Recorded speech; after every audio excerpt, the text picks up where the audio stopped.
Hoy el arte del control mental está cerca de convertirse en una ciencia. Los practicantes de esta disciplina saben muy bien lo que hacen y por qué lo hacen. Basan su trabajo en teorías que han sido sólidamente demostradas gracias a una cantidad masiva de evidencia experimental. Casi un siglo después de que Aldous Huxley pronunciara estas palabras, su predicción se ha convertido en una realidad mucho más sofisticada de lo que él mismo podía anticipar. Hoy el control mental es una ciencia plenamente establecida que los ingenieros sociales ejercen a escala global mediante el poder combinado de sus tres lacayos más eficaces: los estados, las compañías tecnológicas y los medios de comunicación. ¿Cuál es el objetivo de este dominio mental? Doblegar a la población y someterla de forma totalitaria sin que sean conscientes.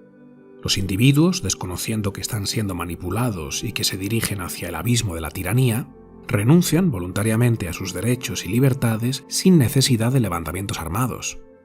La trampa perfecta no es la que está muy bien escondida, sino la que parece un bello refugio. Lo que estamos presenciando actualmente es una nueva forma de guerra mundial donde ya no hay necesidad de invasión territorial porque se ha logrado algo mucho más eficaz: la invasión de las mentes. Es la llamada guerra de quinta generación, que se gana sin disparar una sola bala. Las operaciones psicológicas, la propaganda y la intromisión mental a través de la distorsión de la información y la manipulación de la percepción son las nuevas armas.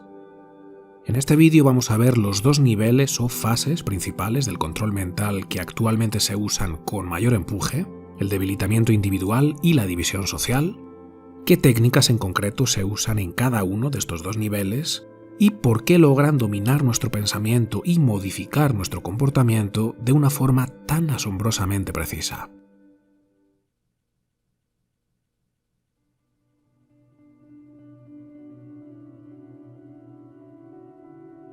Casi con toda certeza estamos moviéndonos hacia una era de dictaduras totalitarias, una era en la que la libertad de pensamiento empezará a ser un pecado mortal y terminará convirtiéndose en una abstracción sin sentido. La existencia del individuo autónomo va a ser erradicada. Tal y como apuntaba Orwell, el requisito fundamental para la instauración de un sistema totalitario es la destrucción de la individualidad. Mientras los individuos conserven su autonomía intelectual, moral y volitiva, no podrán ser doblegados. En su novela distópica 1984, George Orwell imagina una tiranía que somete al individuo mediante el castigo y el terror. Quienes osan desafiar el orden establecido son penalizados de las formas más espantosas. Este refuerzo negativo a través de la penalización es algo que hemos visto repetidamente a lo largo de la historia.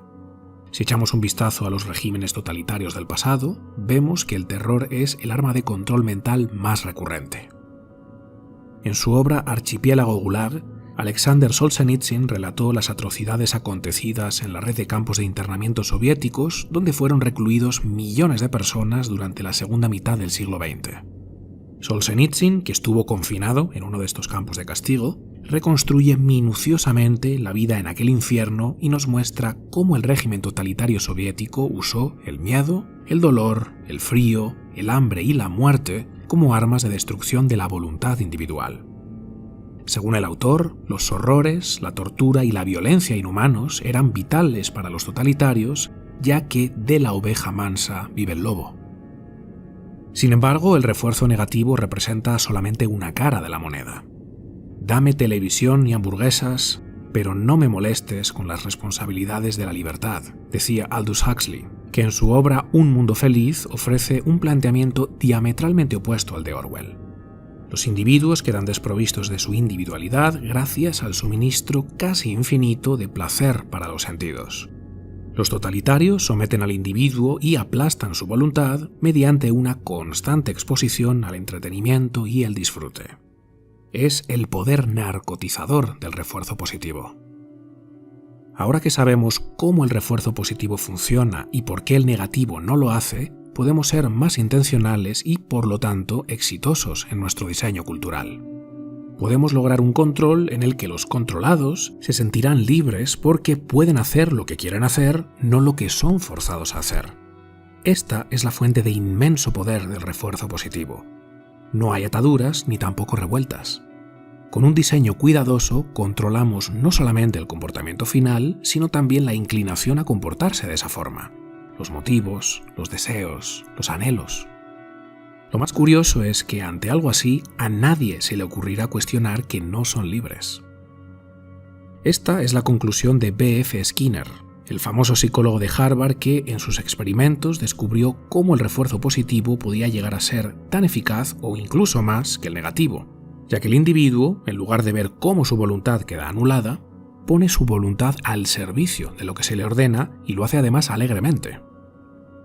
Sin embargo, a medida que la ciencia del control mental ha ido evolucionando y los avances tecnológicos se han acelerado exponencialmente, los ingenieros sociales han llegado a su punto máximo de eficacia gracias a la combinación simultánea de ambos refuerzos, el negativo y el positivo. Cuando miedo y placer son utilizados de forma simultánea, siguiendo una cadencia y una intensidad perfectamente calculadas, el resultado es la esclavitud mental perfecta. El esclavo no sabe que es un esclavo, no ve inconsistencias ni razones para cuestionar su situación y ataca ferozmente a quienes tienen la osadía de reivindicar su soberanía individual.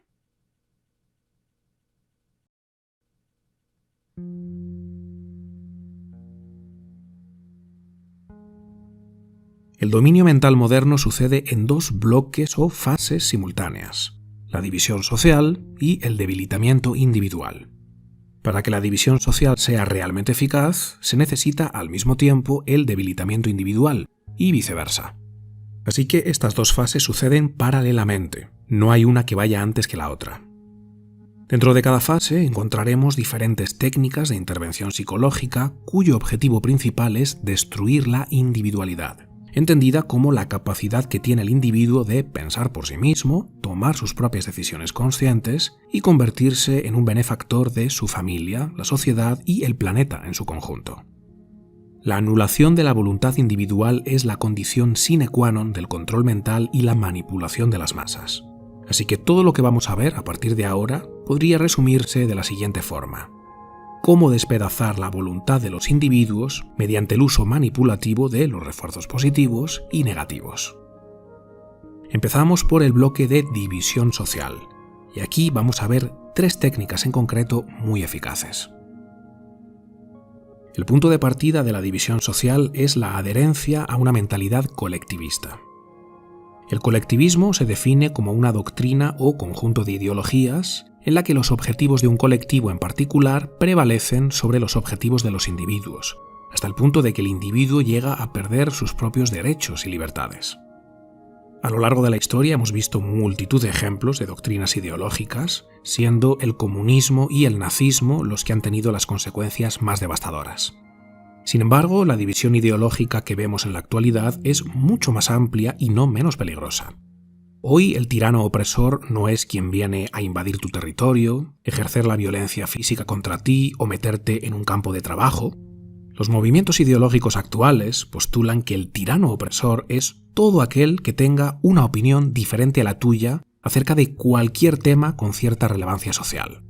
Si no piensa lo que tú piensas, no habla como tú hablas, no se comporta como tú te comportas y no defiende las ideas que tú defiendes, tienes delante de ti a un fascista o a un nazi.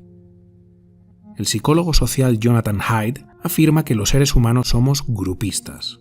Hemos evolucionado incorporando mecanismos mentales que promueven los intereses de nuestro grupo o colectivo y percibimos los intereses de otros grupos o colectivos como algo contra lo que debemos competir. El gran logro del control mental moderno es llevar este grupismo al siguiente nivel. Han tomado este principio biológico y lo han agitado para fragmentar a la humanidad en multitud de pequeños grupos e instaurar el odio y el resentimiento en la estructura psíquica de estos grupos, de modo que se consideren enemigos mortales y estén dispuestos a despedazarse mutuamente. Dentro de los colectivos se usan multitud de gatillos psicológicos para fomentar la división y solidificar la lealtad de sus adeptos, pero de todas ellas la técnica más eficaz es el reduccionismo ideológico. Todos los problemas que tu colectivo considera de vital importancia pueden ser explicados mediante una teoría ideológica unificadora que apunta hacia una única causa fácilmente reconocible. Si para el marxismo los ricos son ricos porque explotan a los pobres y toda desigualdad económica es fruto de la injusticia de esos ricos hacia los más desfavorecidos, hoy vemos algoritmos ideológicos que siguen la misma premisa reduccionista, pero extienden sus tentáculos más allá de la política y la economía y contaminan muchas otras áreas de la sociedad. Las relaciones entre hombres y mujeres, las relaciones entre razas y etnias, las relaciones familiares. El reduccionismo ideológico es un refuerzo positivo muy poderoso, ya que resulta psicológicamente gratificante encontrar una explicación simple y fácil de entender para todos esos graves problemas que queremos resolver. Y cuando además todo apunta hacia un malhechor también fácilmente identificable, hacia el que poder dirigir tu rencor, esto nos proporciona un alivio psíquico que resulta muy estimulante. Pero todo viene a un precio, porque a cambio pierdes tu capacidad de pensar. Tus funciones cognitivas superiores se anulan. El pensamiento crítico es un rasgo propio de la individualidad. Cuando te adhieres a una mentalidad de grupo y toda la realidad pasada, presente y futura puede explicarse en función de los dogmas y mantras de tu grupo ideológico, por definición estás haciendo todo lo contrario a pensar de forma crítica.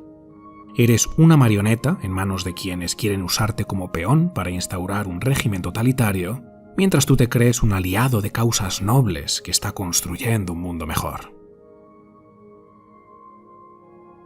La siguiente técnica de control mental dentro de esta rama de la división social es la deshumanización.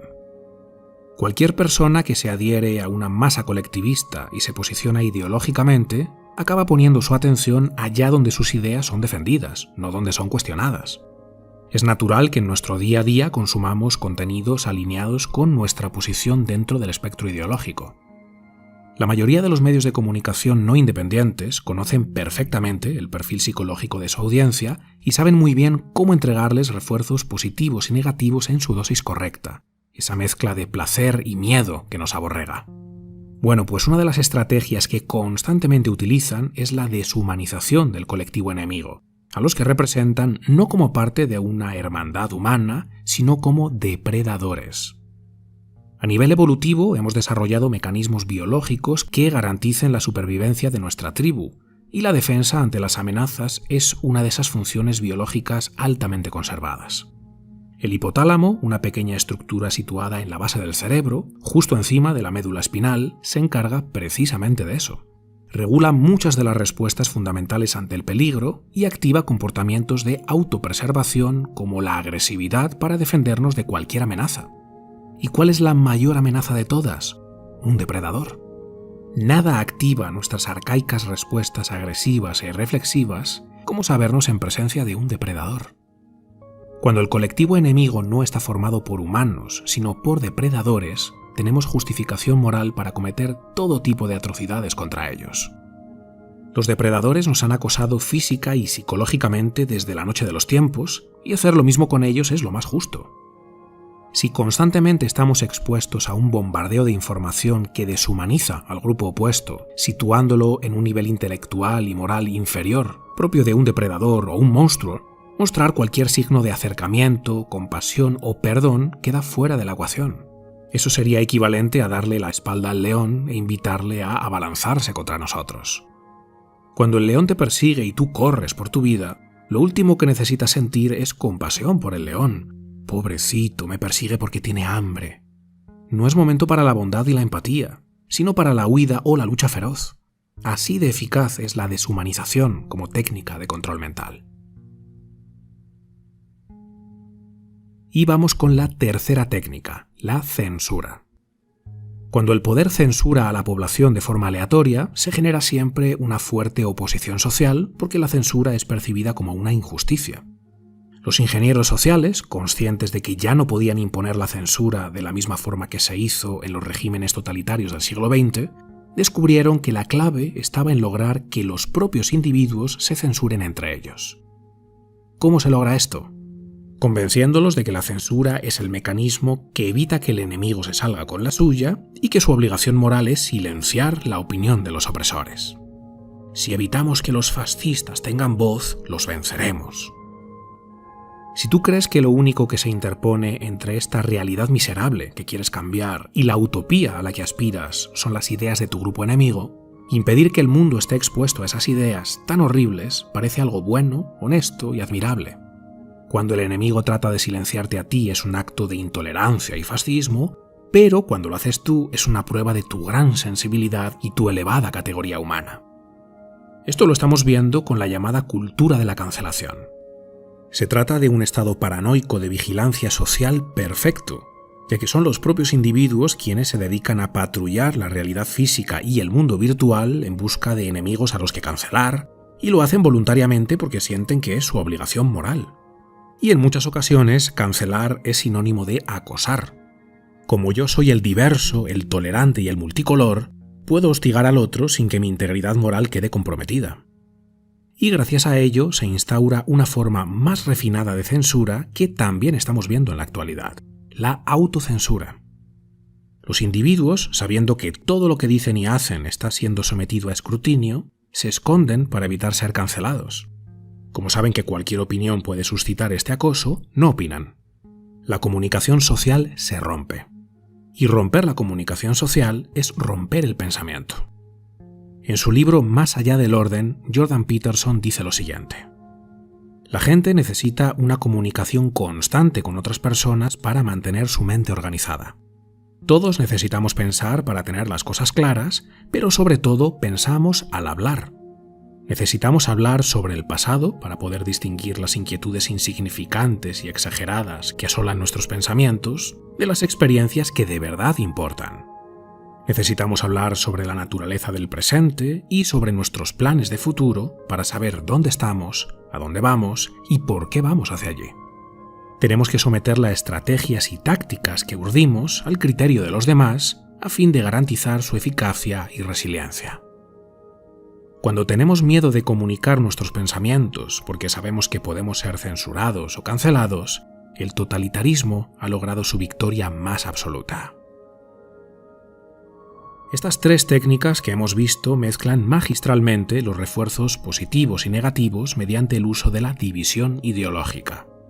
Por un lado, siempre está el miedo al colectivo opuesto, que es la causa de todos los males del mundo: la pobreza, la polución, la desigualdad.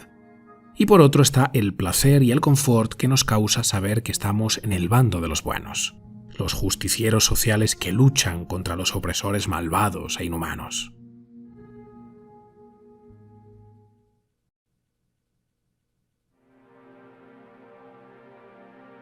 Paralelamente a la división colectivista, la agenda del control mental trata de debilitar psicológicamente a los individuos para llevarlos a un estado de aborregamiento mediante el uso de múltiples técnicas, y a continuación vamos a ver las que seguramente sean las tres más eficaces.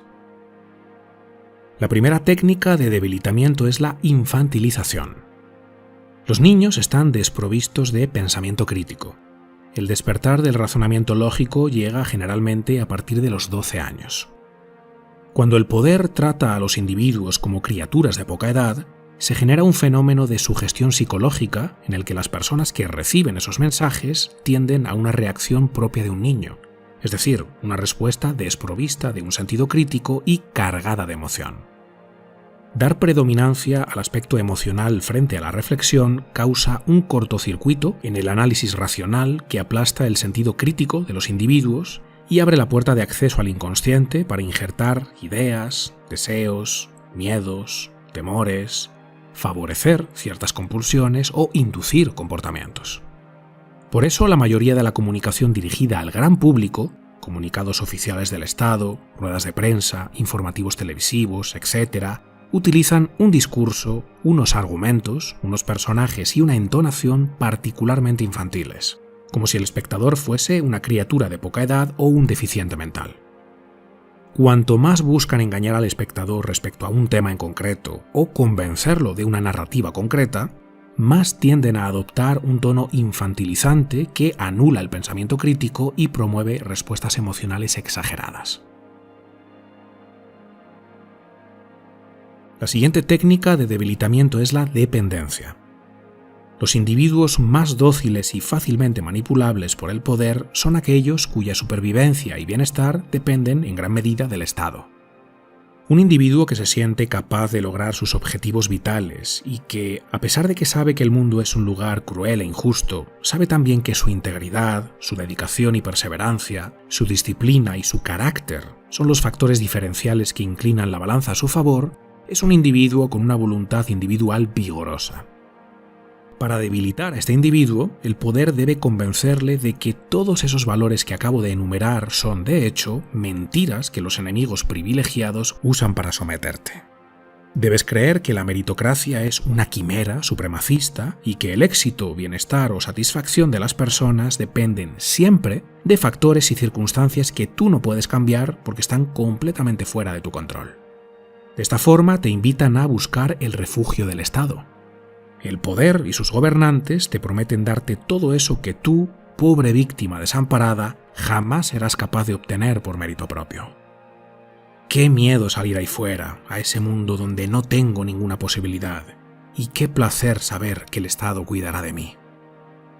Por eso una de las características fundamentales de cualquier régimen totalitario es el estatismo y las redes clientelares.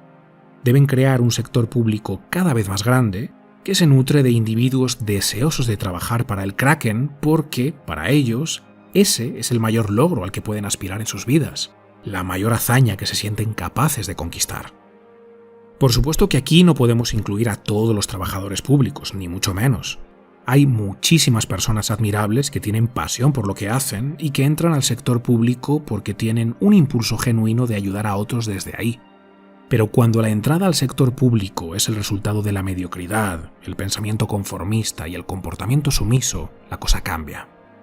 Quien acude al Estado con la única motivación de recibir un cheque porque no se siente capaz de construir su propio proyecto de vida significativo, es un individuo que ha sido debilitado y manipulado para sentirse de esa forma mediante el arma de la dependencia. Y vamos con la tercera técnica. Hedonismo.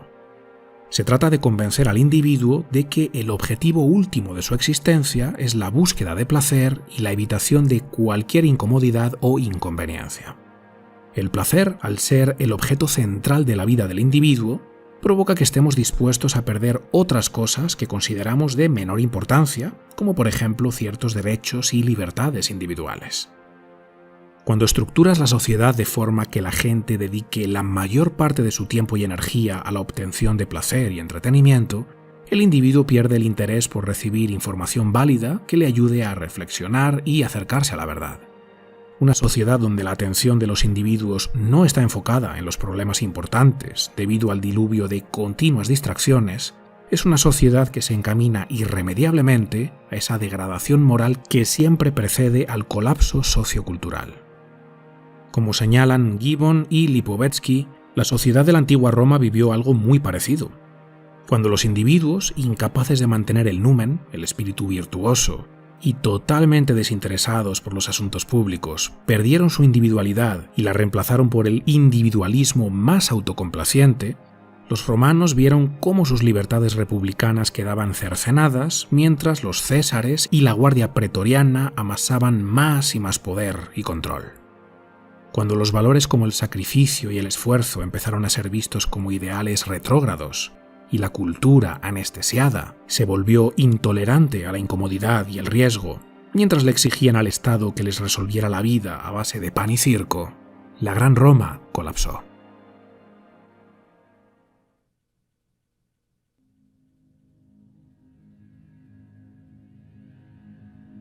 El título de este vídeo lanza la pregunta: ¿ha muerto la libertad?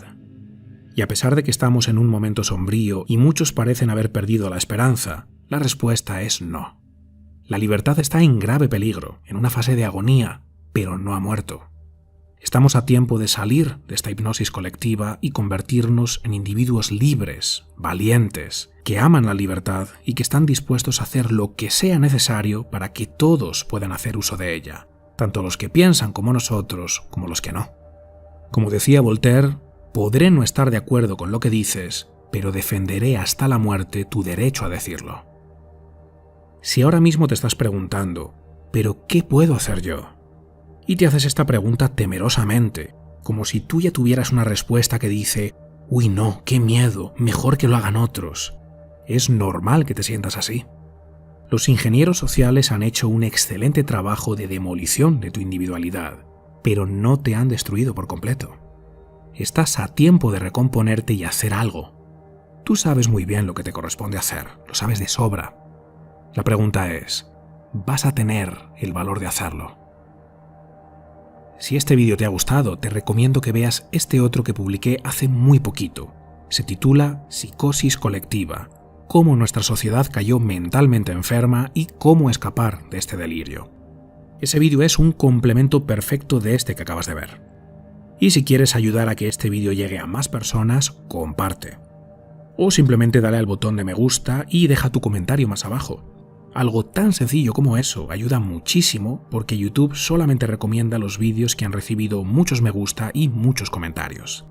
Y como no, te invito a suscribirte porque pienso seguir subiendo más vídeos como este que te ayuden a crear una mente de oro y volverte dorado. Nos vemos, chao.